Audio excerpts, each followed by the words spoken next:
Now that we have learned some of the concepts and terminology for Access, let's start using the software. Before we can dive right into creating databases, it's good for us to be familiar with the software that we are working with. Let's start Access 2000 by clicking on our Start button, selecting Programs, and Microsoft Access. The first window that we see is divided into two sections. The first one lets us create a new database from scratch or by using a wizard.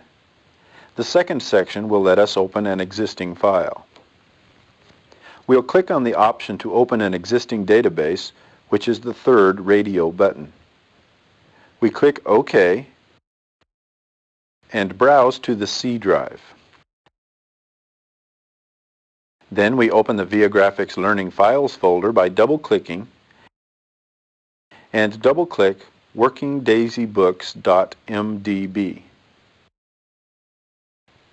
This is a database that we have already created for Daisy Books. We'll use it to explore the Access 2000 windows, and then we'll begin adding to the database.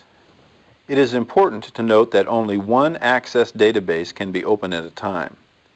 When trying to open a second database while the first one is still open, Access will prompt us to save the changes and then automatically close the first before opening the second. Let's talk about some of the fundamental elements to the Access 2000 window. At the very top of the window, we have the title bar for Microsoft Access, which is a standard title bar for all Microsoft Office products. Underneath the title bar, we then have the menu bar. This is where the File menu, Edit, View, Insert, Tools, Window, and Help menus are located. Now we'll focus on the toolbar, which is located directly underneath the menu bar. The first icon, which looks like a picture of a ruler and a pencil, is actually a toggle to switch between views for our forms, tables, reports, and macros. Right now we are in Form View, meaning that we can only use the forms for data entry, but we cannot actually edit the form itself. Now we'll click on the icon once to switch to Design View.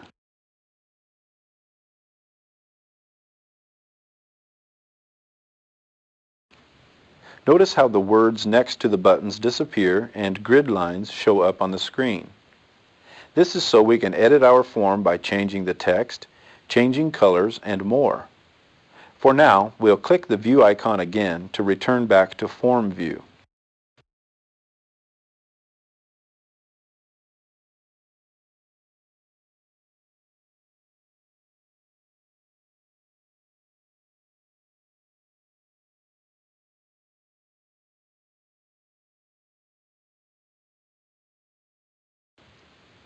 The next icon, the picture of a disk, should be familiar to you from using other Windows applications. This is the shortcut to save our applications. The icon that looks like a printer is our shortcut to print from. This works like other applications as well, using the default printer that is selected within our system settings. Next to the print icon is the Print Preview shortcut. We click on it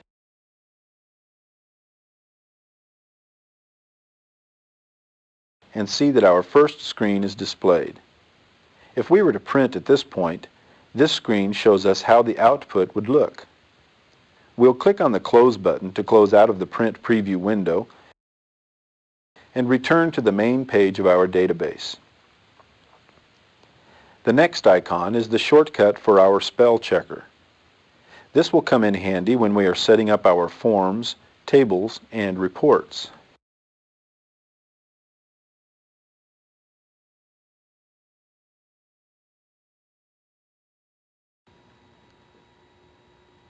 Because Microsoft Access uses various objects involving tables, queries, forms, reports, pages, macros, and modules, they are all organized through the database window in the software. The database window might be confusing at first to the new Access user. However, after we see how easily it lets us navigate through database objects, we'll realize that it is an essential tool for building and maintaining an Access database. With our database still open from the previous exercise, we'll open the database window by clicking on its icon that looks like three overlapping boxes. Now we see a box titled Working Daisy Books: Database.